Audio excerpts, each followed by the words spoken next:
So this is the brains of the outfit. This is where everything kind of happens as far as the controls and so forth of the system, switching. Start from the top. This is just a power strip of our conditioner with the lights on it so you can see what's going on here. The next guy this is the transmitter for the hearing impaired system. So you have the hearing impaired system here. It's a radio controlled hearing impaired system. The whole idea behind that is anybody that has hearing deficiencies have a little belt pack. We got to bring those up too, by the way. There's a little belt pack with like a little earbud or a headset that you can, the sound going through the system will go directly to that wireless unit and they can listen to what's going on. Okay. The next two boxes, this is the wireless microphone receiver or receivers. So you have 8 total wireless microphones in the system. Okay. Right, this is the transmitter, handheld transmitter for the wireless microphone. Each box handles 4 transmitters, so you can have 4 wireless on this box and 4 wireless on this box, and they're basically routed into the system. I'll explain about all the routing in a few minutes, but basically we can take it and we can route it to the mixing board, or we can route it directly to the speakers through the control system. The next box down is the interface. It's called a digital snake.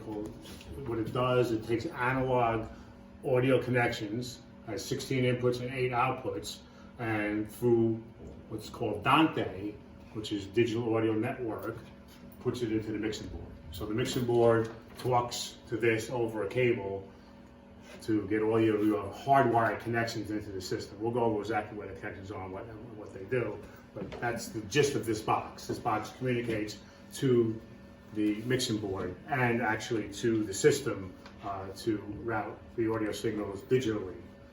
So here's your, so you could theoretically, if this microphone is routed to channel 1 on the mixing board, which it is, and you can actually unplug this and plug the microphone in here, and it'll go to channel 1 on the mixing board. So, but that's just the way it is. So it's just physically wired into various positions in the theater. Okay. Next box down. So this is a patch bay. This is the physical connection patch bay. So what this does, it allows you to route physical connections in and out of the system. All right. So what's going on with this is most of these connections are already connected through. So the idea behind a patch bay is if you wanted to reroute any of the signals that are there, you could take one of these patch cords, and if I wanted to, like for instance, I want to take mic 1, and plug it into input, 6, I would do that. So it kind of reroutes, repatches and reroutes the signal. And you don't have to change anything about it, right? Correct. Okay. Correct. So that's a way to physically kind of reroute things. When they designed this system, they took any and all precautions to make it as versatile and therefore as complicated as possible. I think the way everything is set up, except in rare occasions, you probably don't want to have to touch this. So for instance, if you wanted to take a physical connection and put it into input number 11 on the Yamaha, you could do that. So if you wanted to have, mic 1 go into input 11 on the Yamaha, you could do this, or it was over here somewhere. And then if I touched 11 on here, it would be right, and that would route that microphone to the mixing board on channel 11. So that's what the idea behind the whole patch bay scenario is. So the next box down is the actual audio processor, audio DSP, digital signal processor. So that's the behind the scenes audio processor that makes a lot of the routing and the control through the Crestron system possible. So, and you'll see what that does and how that incorporates the system. There's no real controls that you can touch on here because everything's programmed kind of behind the scenes for the system. All right, but there is a lot of control of this device through the Crestron control panel. I'll show you that in a little while. This wall panel here is what actually right now just switches between the presets. So right now there's 2 presets set up. Preset number 1 is so you can use the system without the mixing board.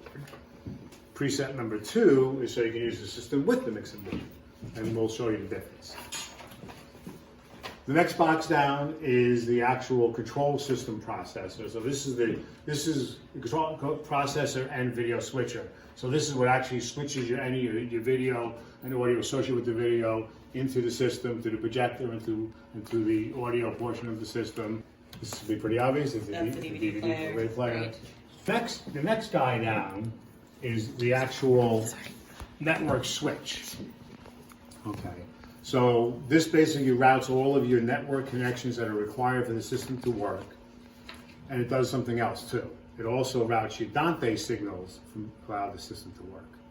So the top half of the network switch is used for any of your network connections, and I'll tell you what is a network connection, what isn't a network connection. And the bottom half of the switch is used for all your Dante connections. So what they did here, right now everything is hooked up and it'll work just the way it is, the way these cables are hooked up here. If you look over here, you have this on the bottom is another patch bay. So this is the network patch bay. So this not only does it patch network connections, it also patches digital media, and I'll explain what that is in a second, and it patches Dante. So if you look over here, DSPD, TIOD, WM1D, it's hard to read, and then 2D, anything that has a D on it is Dante, and Dante's on the bottom. What Dante is, again, it's an audio network that allows all of the devices to talk together. So the wireless mics talk to the mixing board, talk to this processor.